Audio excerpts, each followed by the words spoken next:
Dear student, मैं Avinash Agrawal, assistant professor of zoology from government Bangur college Didwana. Dear students, आज हम animal physiology and biochemistry के अगले अध्याय फिजियोलॉजी ऑफ डाइजेशन के बारे में पढ़ेंगे। इस अध्याय में हम जानेंगे कि पाचन या डाइजेशन किस प्रकार होता है और इसके अंदर की कौन कौन सी घटनाएं होती है। डियर स्टूडेंट्स, इस अध्याय में हम सबसे पहले एनाटॉमी ऑफ डाइजेस्टिव सिस्टम के बारे में पढ़ेंगे, जिसकी शुरुआत माउथ पार्ट से होती है, जिसमें भोजन को पचाने के लिए दांत और लार ग्रंथियां पाई जाती है। जहां पे दांतों के द्वारा यांत्रिक विधि से भोजन का पाचन करने में सहायता होती है, तो वहीं सलाइवरी ग्लैंड्स के द्वारा लार और लारी एमाइलेज का स्त्रवण किया जाता है। इसके पश्चात आगे फेरिंग्स या ग्रसनी पार्ट आता है, जिसमें श्वसन और पाचन तंत्र जुड़ते हैं, और उसके पश्चात में इसोफेगस या ग्रसी का पार्ट आता है, जो कि एक पतली नलिका नुमा संरचना होती है, जिसमें कोई भी प्रकार का पाचन देखने को नहीं मिलता है, जो आगे जाके स्टोमक के अंदर खुलती है, जहाँ भोजन सबसे पहले आके स्टोर होता है, जहाँ पे जठरी रस के द्वारा भोजन का अच्छी तरह से पाचन शुरू होता है। उसके पश्चात आगे स्टोमक जो है वो ग्रहणी वाले हिस्से में खुलता है, जहाँ ये एक यू आकार की संरचना होती है। इसके आगे पीछे की तरफ लीवर, गाल ब्लैडर और पैनक्रियाज जैसी संरचनाएं पाई जाती है, जिनके द्वारा स्त्रवित स्रावों के द्वारा पाचक रस मिलते हैं और उसके द्वारा भोजन का पाचन होता है। उसके पश्चात स्मॉल इंटेस्टाइन के अन्य भाग हैं, और उस लास्ट में लार्ज इंटेस्टाइन है, जहाँ पे उत्सर्जी पदार्थों का स्त्रवण किया जाता है और अंतिम बची हुई जल की मात्रा का अवशोषण होता है, और अंत में उत्सर्जी पदार्थों को एनस के द्वारा शरीर से बाहर निकाल दिया जाता है। अब हम जानेंगे जनरल फैक्ट्स ऑफ डाइजेशन। सबसे पहले इसके बारे में समझें कि परिभाषा क्या है। Digestion is the breakdown of large insoluble food molecules into small water soluble food molecules so that they can be absorbed into the watery blood plasma. यहाँ पाचन की हम परिभाषा जानते हैं कि बड़े या जटिल अणुओं का सरल या छोटे अणुओं में टूटना। तो पहले जो बड़े अणु हैं वो जल में घुलनशील नहीं होते हैं, लेकिन टूटने के पश्चात वो जल में घुलनशील हो जाते हैं, जिनको बाद में वाटरी ब्लड प्लाज्मा के द्वारा एब्जॉर्ब या अवशोषित कर लिया जाता है। In certain organisms these smaller substances are absorb through the small intestine into the blood stream. अब यहाँ आगे ये जो मॉलिक्यूल्स है वही स्मॉल इंटेस्टाइन के द्वारा ग्रहण किए जाते हैं, अवशोषित किए जाते हैं, और उसको रुधिर प्रवाह के अंदर छोड़ दिया जाता है, जिसका शरीर के विभिन्न भागों में वितरण हो जाता है, जो कि ऊर्जा उत्पादन हेतु काम में आते हैं। Digestion is a form of catabolism that is often divided into two process based on how food is broken down. First mechanical, दूसरा केमिकल डाइजेशन। जो पाचन है वो एक अपचयी क्रिया है, जिसमें भोजन टूटता है छोटे अणुओं में, और ये दो प्रकार से होता है, यांत्रिक विधि से या रासायनिक विधि से। The term mechanical digestion refers to the physical breakdown of large pieces of food into smaller pieces which can subsequently be accessed by digestive enzymes. सबसे पहले मुख गुहा के अंदर भोजन को दांतों के द्वारा चबाया जाता है, और उसके पश्चात उसमें लार मिला दी जाती है, जहाँ से रासायनिक पाचन शुरू हो जाता है डाइजेस्टिव एंजाइम्स की सहायता से। उसके पश्चात हम आगे देखते हैं। In chemical digestion enzymes break down food into the small molecules the body can use. इसके पश्चात एंजाइम्स की सहायता से रासायनिक पाचन होता है और छोटे अणुओं को वो शरीर के द्वारा ग्रहण किया जाता है। In the human digestive system food enters the mouth and mechanical digestion of the food starts by the action of mastication और chewing, a form of mechanical digestion and the wetting contact of saliva. यहाँ पे शुरुआत में mastication या chewing, जिसको हम चबाना बोलते हैं, उसके द्वारा यांत्रिक पाचन शुरू होता है और सलाइवा इसमें हेल्प करता है। Saliva a liquid secreted by the salivary glands contains salivary amylase, an enzyme which starts the digestion of starch in the food. The saliva also contains mucus which lubricates the food and hydrogen carbonate which provide the ideal condition of pH alkaline for amylase to work. यहाँ बहुत ही अच्छे questions बनते हैं। Saliva सबसे पहले salivary gland से स्रावित होने वाला एक लसलसा पदार्थ है जिसमें सलाइवरी अमाइलेज होता है, जो कि स्टार्च का पाचन करके उसको छोटे ओलिगोसेकेराइड्स में तोड़ता है। उसके पश्चात में यहाँ इसके अंदर म्यूकस उपस्थित होता है जो कि भोजन को लसलसा बनाता है, लुब्रिकेशन में हेल्प करता है। और तीसरा हाइड्रोजन कार्बोनेट, जो कि माउथ बकल कैविटी के अंदर जो पीएच है उसको एल्कलाइन यानी क्षारीय बनाने का कार्य करता है, जहाँ जो लारी एमाइलेज है वो एल्कलाइन नेचर का होने से काम कर पाता है।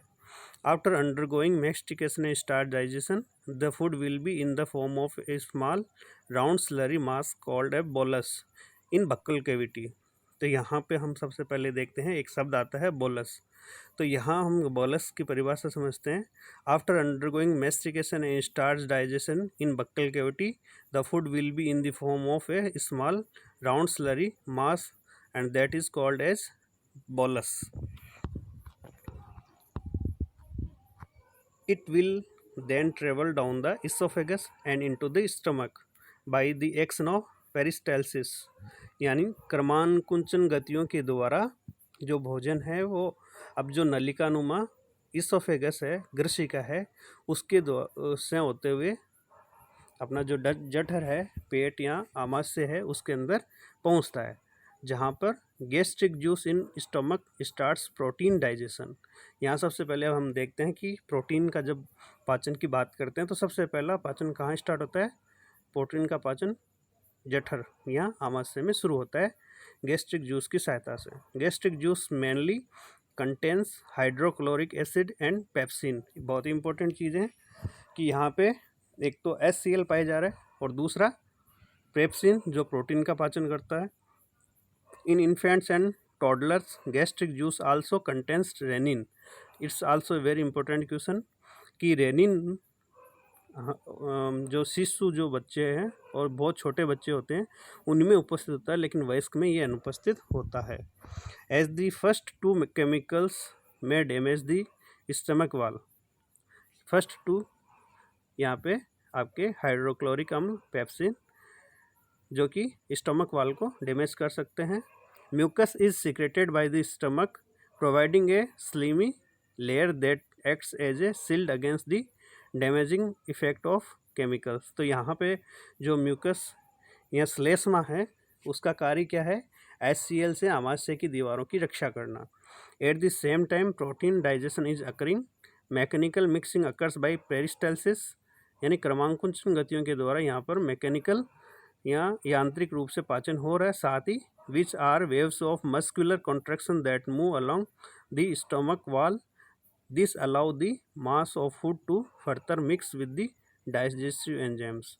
यहाँ हमने शुरुआत में बात की थी कि पाचन यांत्रिक या रासायनिक रूप से होगा, तो दोनों एक साथ अपना काम करते हैं। जो आपकी स्टमक की जो वाल है उसके अंदर जो मस्कुलर कॉन्ट्रैक्शन होने से जो क्रमानुकुंचन गतियाँ होती है उससे भोजन के जो अवयव है वो मिक्स होते रहते हैं और म्यूकस उसमें मिलता रहता है, जिससे कि HCl है जो आमाशय की दीवारों को तो नुकसान होने से बचा लेता है और साथ ही भोजन को अच्छे से मिक्स होने में भी मदद करता है। After some time, typically 1 to 2 hours in humans, 4 to 6 hours in dogs, 3 to 4 hours in house cats, the resulting thick liquid is called chyme in stomach. अब यहाँ पे नया शब्द आता है, काइम क्या है? तो आमाशय में जो पाचन हो जाता है भोजन का, बोलस जो बन के आया है बक्कल कैविटी से, तो उसके पश्चात जो अर्ध तरल अवस्था में जो पदार्थ बचता है उसको हम काइम कहते हैं। When the pyloric sphincter valve opens, ये ऊपर की तरफ पाया जाएगा जहाँ से इसोफेगस और आपका स्टमक जुड़ा है। काइम एंटर्स दी ड्यूडेनम, ये आपके पाइलोरिक स्फिंक्टर वाल से ये नीचे की तरफ पाया जाएगा जहाँ आपके ड्यूडेनम और स्टमक जुड़ता है। Chymes enters the duodenum where it mix with digestive enzymes from the pancreas and the bile juice from the liver and then passes through the small intestine in which digestion continues। तो यहाँ फिर से important चीज़ें हैं कि यहाँ पे जो लीवर में जो बाइल जूस बनता है और वो स्टोर होता है गाल ब्लैडर में, वो रिलीज़ होता है और ड्यूडेनम में मिक्स मिलता है और यहाँ से आपके बाइल सार्स इसके साथ मिक्स हो जाते हैं। और साथ ही पेनक्रियाज के द्वारा जो आपके पेनक्रियाटिक जूस है वो भी ड्यूडेनम में मिलता है। तो ये दोनों के जूस काइम में जाके मिल जाते हैं जहाँ आगे इसका फर्दर डाइजेशन होगा। When the chyme is fully digested, it is absorbed into the blood. 95% of nutrients absorption occurs in the small intestine. Water and minerals are reabsorbed back into the blood in the colon. यहाँ पे large intestine में किसका अवशोषण होता है, important question है, तो water और कुछ मिनरल्स का। Where the pH is slightly acidic about 5.6 to 6.9। यहाँ पे जो pH है वो एसिडिक है। Some vitamin such as biotin and vitamin K produced by bacteria in the colon are also absorbed into the blood in the colon. Waste material is eliminated from the rectum during defecation. तो यहाँ पे important चीज़ ये जो आई है, एक तो यहाँ पे biotin and vitamin K produced by bacteria in colon are also absorbed into the blood of in the colon. तो ये दो नाम आपको याद रखने हैं। इसके पश्चात आगे देखते हैं। Digestive systems take many forms. There is a fundamental distinction between internal and external digestion. अब यहाँ पे हम पाचन हैं वो शुरुआत से लेकर जो विकसित होते हुए जीव है उन्हीं में पाचन की मेथड देखेंगे। जो सरल जीव होते हैं उनमें बाह्य पाचन होता है और जो जो विकास होता जाएगा जीवों में उनमें इंटरनल डाइजेशन यहाँ पे एक्सटर्नल जो डाइजेशन है वो जीवन की प्रारंभिक अवस्था में देखने को मिलेगा, जबकि external digestion developed earlier in evolutionary history and most fungi still rely on it. In this process, enzymes are secreted into the environment surrounding the organism where they break down an organic material and some of the products diffuse back to the organism।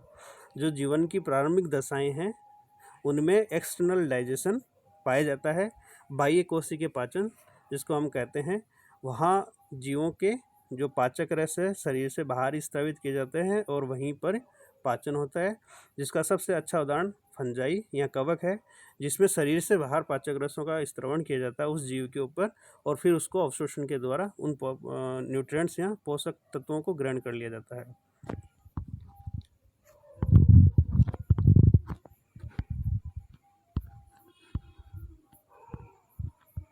उसके बाद आगे देखते हैं। Animals have a tube gastrointestinal tract in which internal digestion occurs, which is more efficient because more of the broken down products can be captured and the internal chemical environment can be more efficiently controlled। यहाँ पे हम जो gastrointestinal tract की बात करते हैं, जैसे कि स्लेंट्रेटा के सदस्य हैं, उनके अंदर इंटरनल डाइजेशन होता है और जो पाचक रस है उसकी जो गैस्ट्रोइंटेस्टाइनल कैविटी है उसके अंदर रिलीज किए जाते हैं।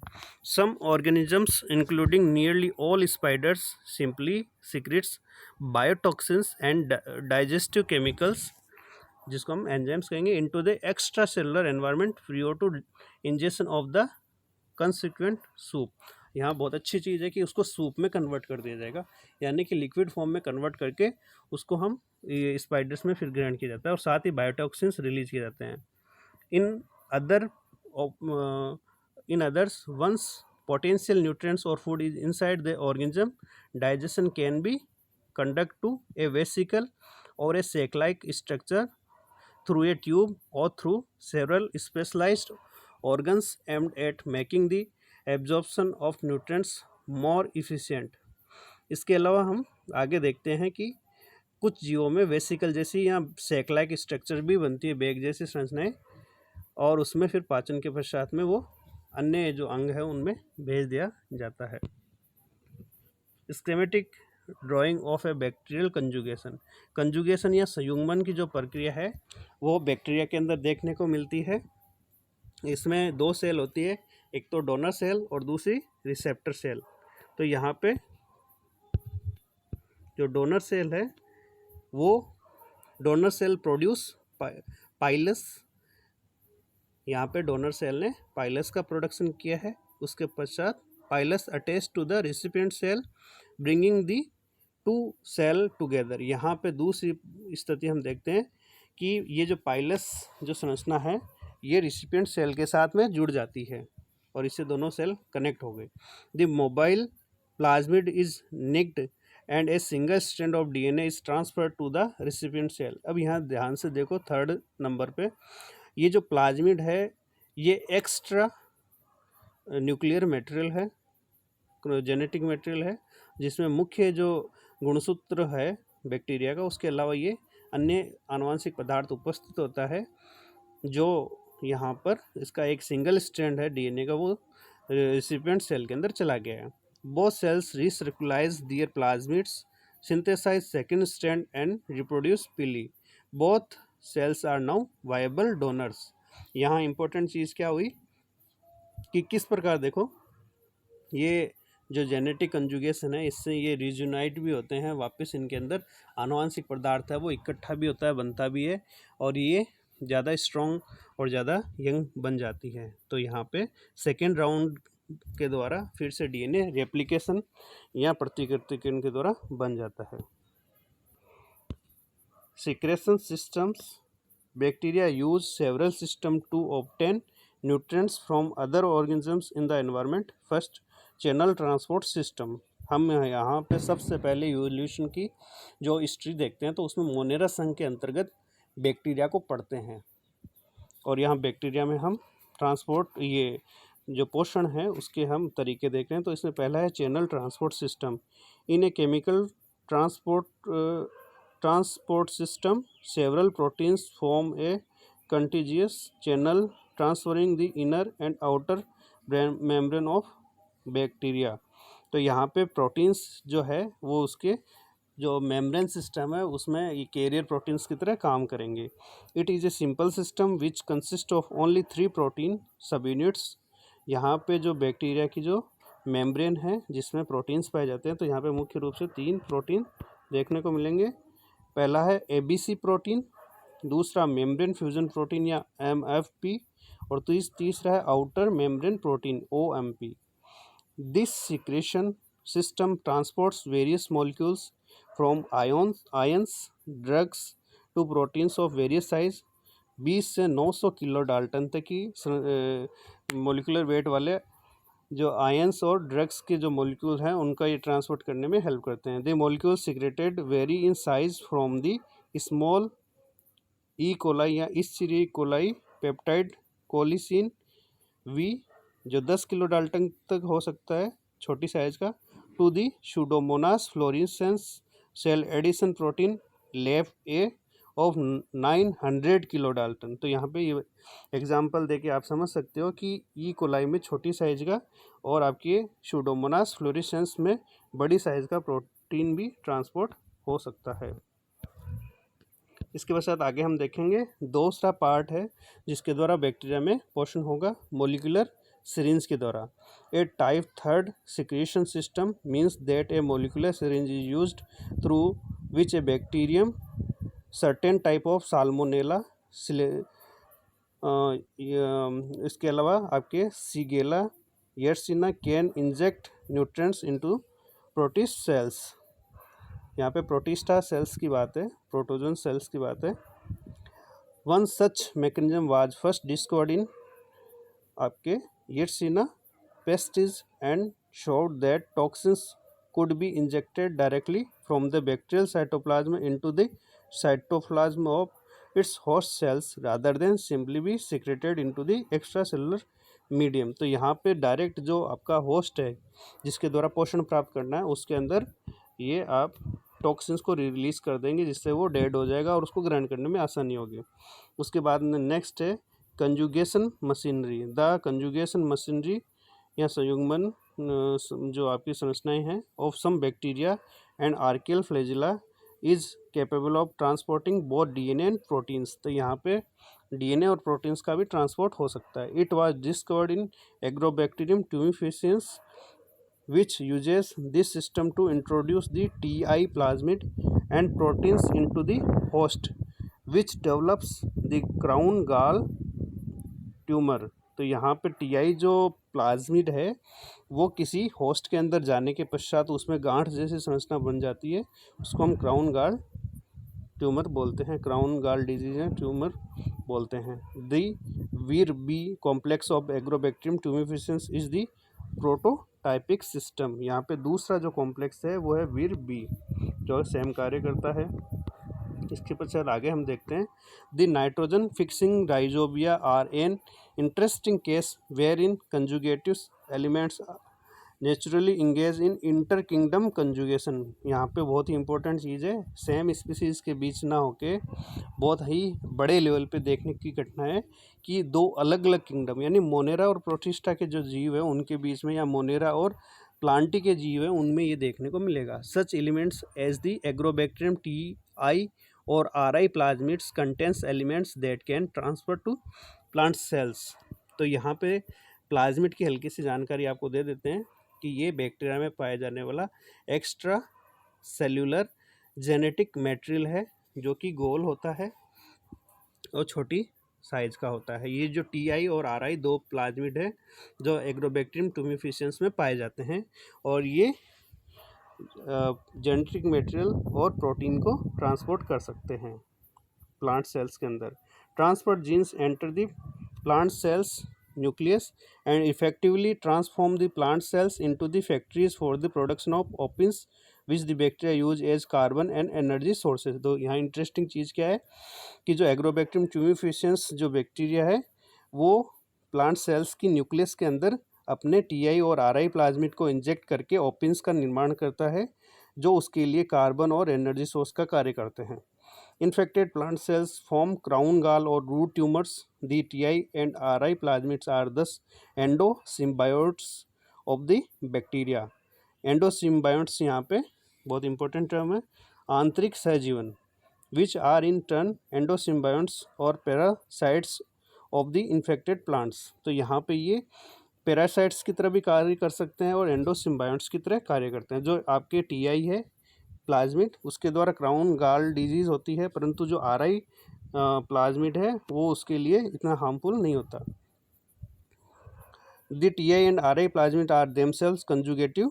TI and RI transfer between bacteria uses an independent system the tra or transfer operon from that for inter kingdom transfer the vir or virulence operon. Such transfer creates virulent strains from previously avirulent Agrobacteria. अब यहाँ पे virulent और non virulent की जब बात करते हैं या एविरुलेंट की बात करते हैं तो जो विरुलेंट स्ट्रेन्स जो होते हैं, पहली बात तो स्ट्रेन जो है वो बैक्टीरियल या वायरल जो फॉर्म्स होते हैं उनके लिए, जो कि जेनेटिकली थोड़े स्लाइटली डिफरेंट होते हैं, उनके लिए प्रयोग किया जाता है। अब यहाँ विरुलेंट का अर्थ है कि वो रोग उत्पन्न करने में सक्षम है और एविरुलेंट या नॉन विरुलेंट का अर्थ है वो रोग उत्पन्न करने में सक्षम नहीं है। Release of outer membrane vesicle in addition to the use of multi protein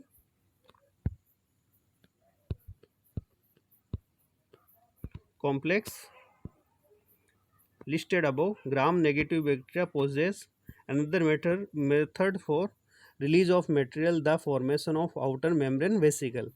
यहाँ पे देखो ग्राम नेगेटिव बैक्टीरिया के अंदर हम बात करें तो आउटर मेम्ब्रेन वेसिकल बनेंगे। Portions of the outer membrane pinch off, forming spiral structures made of a lipid bilayer enclosing periplasmic materials. तो यहाँ हम देखते हैं कि ये गोलाकार संरचनाओं में बनते हैं, लिपिड बाइलेयर से इनक्लोज होते हैं और पेरीप्लाज्मिक मटेरियल से बनते हैं, यानी कि बाह्य जो पदार्थ उससे। Vesicles from a number of bacterial species have been found to contain virulence factors, some have immunomodulatory effects and some can directly adhere to and intoxicate host cells। तो यहाँ पे देखो, यहाँ पे जो ये वेसिकल्स के अंदर जो पदार्थ है उसके अंदर विरुलेंस फैक्टर हो सकते हैं और ये किसी होस्ट के लिए विषैला प्रभाव उत्पन्न कर सकते हैं। While release of vesicles has been demonstrated as a general response to stress conditions, the process of loading cargo protein seems to be selective. तो यहाँ पे ये एक जनरल रेस्पॉन्स हो सकता है स्ट्रेस की कंडीशन में, जिसमें ये इस तरीके से ये पिंच ऑफ किया जाता है वेसिकल्स को। इसके पश्चात हम देखते हैं गैस्ट्रोवेस्कुलर कैविटी।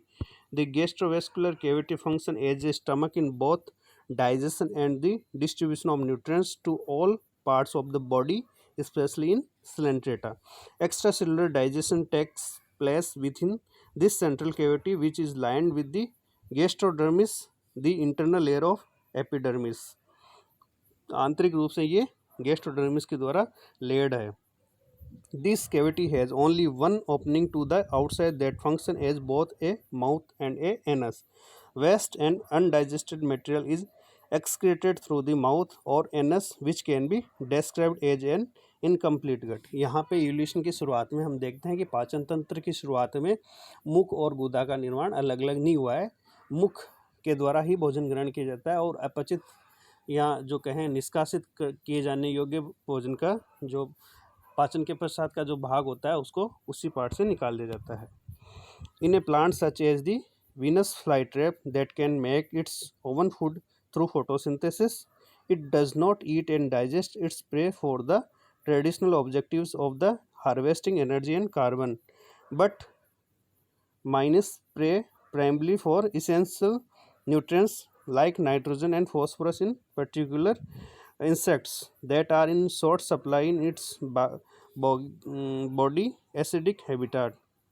यहाँ हम देखते हैं कि वीनस फ्लाईट्रैप का एक उदाहरण दिया हुआ है, जिसके अंदर बताया है कि ये एक पौधा है जो कि फोटोसिंथेसिस भी कर सकता है और साथ ही साथ ये इंसेक्ट्स को अपने नाइट्रोजन और फॉस्फोरस की आपूर्ति के लिए कैप्चर भी करके उनका डाइजेशन करता है। इसको हम डायनिया सामान्य नाम से जानते हैं। इंटरेस्टिंग एग्जाम्पल है।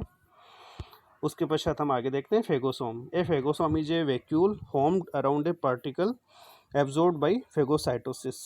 जीवों में फेगोसाइटोसिस या आपके जो पाचन के जो बड़े अणुओं को तोड़ के उसको पचाने की प्रक्रिया है, उसको हम फेगोसोम नामक वैक्यूल के द्वारा पूरा करते हुए देखते हैं। The vacuole is formed by the fusion of cell membrane around the particle.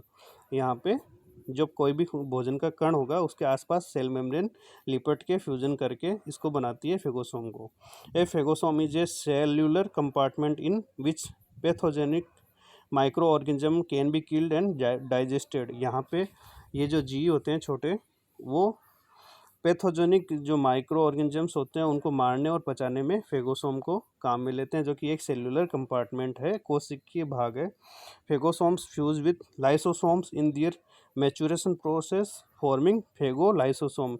जब लाइसोसोम के हम स्ट्रक्चर को देखते हैं तो यहाँ पे एक स्थिति ऐसी है जब वो फेगोसोम्स के साथ में जुड़ते हैं और फेगोलाइसोसोम बनाते हैं, जिसमें भोजन का या जो फूड पार्टिकल है या कोई माइक्रो ऑर्गेनिज्म है उसका पाचन होता है।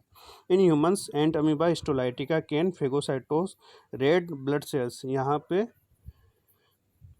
ये एंट अमीबा हिस्टोलाइटिका के बारे में बताया है। In humans can phagocytose red blood cells, ये रेड ब्लड सेल्स का पाचन कर सकते हैं।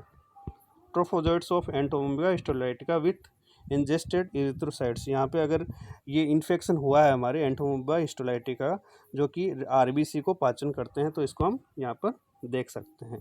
तो इस प्रकार हमारी इसका कड़ी का पहला चैप्टर पूरा हुआ। इसी में हम आगे इसको कंटिन्यू करेंगे फिजियोलॉजी एंड डाइजेशन पार्ट 2 के अंदर। Thank you. इसको अच्छे से समझे।